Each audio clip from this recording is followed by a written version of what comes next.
श्री शिवाय नमस्तुभयम। दोस्तों, आप सभी लोग जानते हैं कि 8 नवंबर 2024 यानी शुक्रवार को पड़ रही है कार्तिक महीने की सप्तमी तिथि। और दोस्तों, यह वह सप्तमी तिथि है जो कार्तिक महीने में पड़ने वाली सबसे बड़ी तिथि है, क्योंकि यह शुक्रवार के दिन पड़ रही है और इसका बहुत ही बड़ा और विशेष महत्व होता है। पूज्य गुरुजी ने कहा है कि अगर कभी भी मौका लग जाए और कार्तिक महीने की शुक्रवार सप्तमी तिथि को पड़ जाए तो आप लोगों को 7 दूर्वा वाला उपाय तो अवश्य ही करना चाहिए। इन दोनों का संयोग बहुत कम आता है और इसी के साथ में गुरुजी ने अपनी शिव पुराण कथा में बताया है कि इस दिन आपको 7 दूर्वा वाला उपाय तो आपको अवश्य ही करना चाहिए, क्योंकि ऐसा दिन पूरे साल में सिर्फ एक ही बार आता है। और दोस्तों, आप सभी लोग जानते हो कि शुक्रवार सप्तमी तिथि का अगर सबसे बड़ा कोई उपाय है तो 7 दूर्वा वाला उपाय है। तो दोस्तों, इस शुक्रवार सप्तमी तिथि के दिन आप लोगों को इस 7 दूर्वा वाला उपाय को जरूर करना है। दोस्तों, यह उपाय पंडित जी ने अपनी अभी की ही श्री शिव महापुराण की कथा में बताया है, जिस उपाय को आज हम आपको बहुत अच्छे से समझाने वाले हैं। इस वीडियो को देखने के बाद इस उपाय को समझने के लिए आपको कोई और वीडियो को देखने की जरूरत नहीं पड़ेगी। तो चलिए दोस्तों, उपाय को शुरू करते हैं। देखिए, यह इस कार्तिक महीने के शुक्रवार सप्तमी तिथि के दिन यह इतना खास होता है, इतना महत्वपूर्ण होता है। देखा गया है कभी कभी बड़े बड़े पूजा पाठ अनुष्ठान से जो मनोकामना पूर्ण नहीं होते, वह कार्तिक महीने के शुक्रवार सप्तमी तिथि के दिन एक छोटे से उपाय करने से ही आपकी मनोकामना पूर्ण हो जाती है। तो चलिए अब उपाय के बारे में बात करते हैं, लेकिन उससे पहले आप लोगों को यह जानना आवश्यक है कि आखिर यह उपाय किस समय करना है, किसको करना है और कैसे करना है। तो चलिए हम आगे आपको वीडियो में एक एक करके बता देते हैं। लेकिन उससे पहले अगर आप लोग हमारे चैनल पर पहली बार आए हैं या फिर मेरी आवाज़ आज पहली बार सुन रहे हैं, तो हमारे चैनल को सब्सक्राइब जरूर कर लेना और इस वीडियो को लाइक करके कमेंट बॉक्स में श्री शिवाय नमस्तुभ्यम ओम नमः शिवाय जरूर टाइप कर देना। तो दोस्तों, इस 7 दूर्वा वाला उपाय को हमें इस शुक्रवार सप्तमी तिथि के दिन कैसे करना है, किसको करना है, किस समय करना है और कहां पर करना है, यह सारे सवालों के जवाब आपको इस वीडियो में मिल जाएंगे। और जो यह वीडियो देखेगा भाई, उसको 7 दूर्वा वाला उपाय जरूर करना चाहिए। तो अब दोस्तों, इस 7 दूर्वा वाला उपाय को आखिर करना किसको है, सबसे पहले हम लोग वह बात जान लेते हैं। तो देखो, घर की जो बड़ी माताएं बहनें होती हैं, उन माताओं बहनों में से कोई भी एक बड़ी माता बहन इस वाले उपाय को कर सकती है। और दोस्तों, अगर आप चाहें तो अपने घर में से सभी सदस्यों को भी इस उपाय को करवा सकते हैं। अगर किसी व्यक्ति की खुद की कोई मनोकामना है, खुद की कोई दुख और परेशानी है जो कि वह अपने लिए ही करना चाहता है इस वाले उपाय को, तो वह खुद अपने लिए भी कर सकता है। बाकी अगर कोई घर में से ऐसा है जो कि अपने पूरे घर परिवार की सुख और शांति के लिए यह वाला उपाय करना चाहता है, तो भाई वह भी कर सकता है। उसमें भी कोई दिक्कत वाली बात नहीं है। कहने का मतलब यह है कि इस उपाय को हर एक सदस्य भी कर सकता है और पूरे घर परिवार के सदस्य के लिए घर की बड़ी माताओं बहनों में से कोई एक माता बहन भी कर सकती है।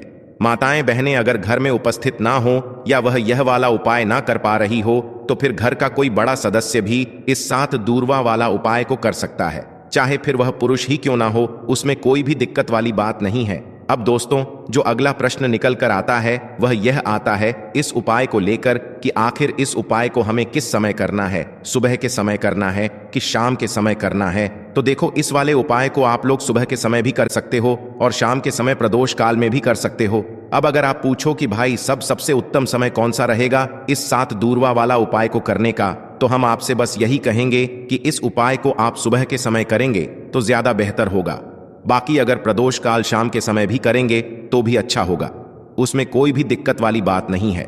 तो अब दोस्तों, जो अगली सबसे बड़ी और महत्वपूर्ण बात आती है वह यह आती है कि सुबह अगर हम उपाय को करेंगे तो हमें कितने बजे से लेकर कितने बजे तक के बीच में करना है, और शाम के समय प्रदोष काल में करेंगे तो हमें कितने बजे से लेकर कितने बजे के बीच में करना है। तो देखो, सुबह जितनी जल्दी हो सके आप उपाय को करने की कोशिश करना। बाकी अगर किसी कारणवश लेट भी हो जाओ, थोड़ी देर भी हो जाए, तो 10 या 11 बजे तक भी आप उपाय कर लेना, पर 12 बजे से ज्यादा देरी ना हो, ठीक है? इस बात का ध्यान रखना। उसके बाद में दोस्तों, अगर शाम के समय प्रदोष काल की बात करें, प्रदोष काल का जो समय होता है वो शाम के 6 बजे से शुरू हो जाता है। मतलब शाम के 6 बजे से लेकर 7 बजे के बीच का जो समय होता है, यह समय प्रदोष काल का समय होता है। तो आप इस उपाय को 7 या 8 बजे के बीच में भी कर सकते हो। मतलब शाम के 6 बजे से रात 8 बजे के बीच में आप कभी भी इस वाले उपाय को कर सकते हो। उसमें कोई भी दिक्कत वाली बात नहीं है। तो कार्तिक का महीना ही है जो आपको धन दौलत पुण्य दोनों ही देने वाला है। कार्तिक के महीने में एम तुलसी का पूजन करके, श्री हरि विष्णु से जुड़े हुए कुछ उपाय करके आप अपने जीवन की निर्धनता, धन से जुड़ी समस्याएं, कर्जे से जुड़ी समस्याओं को हमेशा के लिए दूर कर सकते हैं। तो यह वही महीना है जिस माह में भगवान विष्णु योग निद्रा से जागते हैं। भगवान विष्णु को तुलसी अति प्रिय है, इसलिए उनकी पूजा में भी विशेष रूप से हम तुलसी का उपयोग करते हैं। और बिना तुलसी दल के, बिना तुलसी मैया के श्री हरि विष्णु की पूजा और उनका भोग दोनों ही अधूरे होते हैं। इसीलिए कार्तिक के महीने में ऐसा उपाय आपको बताने वाले हैं जिसे करने से श्री हरि विष्णु की असीम कृपा आपको मिलेगी और मां तुलसी से ऐसा आशीर्वाद मिलेगा, जीवन का हर दुख, हर कष्ट, गरीबी, निर्धनता, कर्जे से जुड़ी समस्याएं, सब कुछ ही आपके जीवन से दूर हो जाएगा और सुख, समृद्धि, धन, वैभव, ऐश्वर्य सब कुछ आपको अपने जीवन में आसानी से मिलने लगेगा। तो चलिए बात कर लेते हैं कि कौन सा उपाय है, तुलसी के पौधे में कौन सी चीज आपको रखनी है और इस उपाय को किस समय करना है।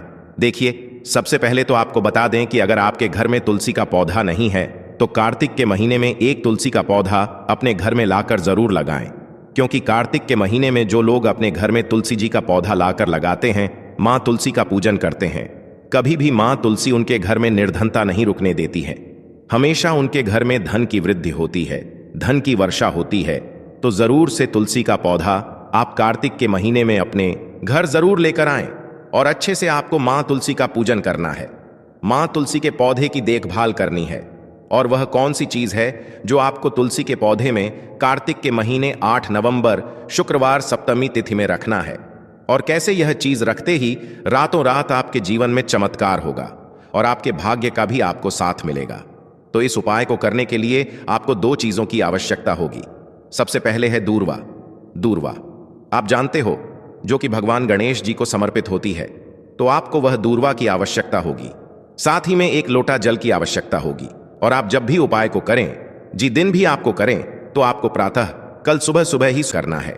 इस बात का विशेष रूप से आपको ध्यान रखना है, ठीक है। तो आपको 1 दूर्वा लेनी है। अगर आधा दूर्वा भी मिल जाती है तो भी कोई दिक्कत नहीं है, बस आपको दूर्वा लेनी है। अगर ज्यादा ना मिले तो उसे स्थान पर 1 दूर्वा भी ले सकते हैं। दूर्वा आपको आसानी से मिल जाएगी। बस याद रखिएगा, शुद्ध दूर्वा, और मतलब उसे शुद्ध करके ही उपयोग में लीजिएगा, है ना। तो आपको करना क्या है, 1 दूर्वा या 1 से ज्यादा भी दूर हुआ आप लोग ले सकते हैं। तो 1 दूर्वा अपनी ले लीजिए। 1 दूर्वा के साथ में आप 1 लोटा जल ले लीजिए और इन दोनों ही चीजों को लेकर शिवाजी के मंदिर पहुंच जाइए। शिवाजी के मंदिर पहुंचकर सबसे पहले आप शिवाजी के पास में बैठ जाइए। शिवाजी के पास में बैठने के बाद जो शिवाजी की शिवलिंग होगी, शिवलिंग के ऊपर सबसे पहले आपको यह दुर्भाग्य को समर्पित करना है। दूरभाग को कुछ इस प्रकार से समर्पित करना है कि जो दूर्वा की दांडी का मुख होगा वह जलधारी की तरफ हो, जहां से जल नीचे करता है ना। और जो दूर्वा का मिला हुआ भाग होगा वह अपने आप शिवाजी के पीछे की तरफ हो जाएगा, ठीक है। तो इस प्रकार से यह दूर्वा का यह दूर्वा आपको भगवान शिवजी का शिवलिंग के ऊपर समर्पित करनी है। और जो 1 लोटा जल आप अपने साथ लेकर आए हैं, इसी दूर के ऊपर भगवान शिवाजी की शिवलिंग के ऊपर एक धारा से आपको समर्पित कर देना है, ठीक है। अब यहां पर देखने बात यह है कि यह उपाय इस व्यक्ति को करना है जी व्यक्ति की नौकरी एन ग रही हो, जो व्यक्ति परीक्षा में पास होना चाहता हो, तो इस व्यक्ति को अपने हाथों से इस उपाय करना है, तभी उपाय कम करेगा, ठीक है। इस उपाय को करने के बाद आपको 3 महीने उपाय आपको कब तक करना है, जब तक कि आपकी नौकरी नाग जाए। जब तक आप इस उपाय को नियम के साथ करो, आपकी नौकरी जरूर लगेगी।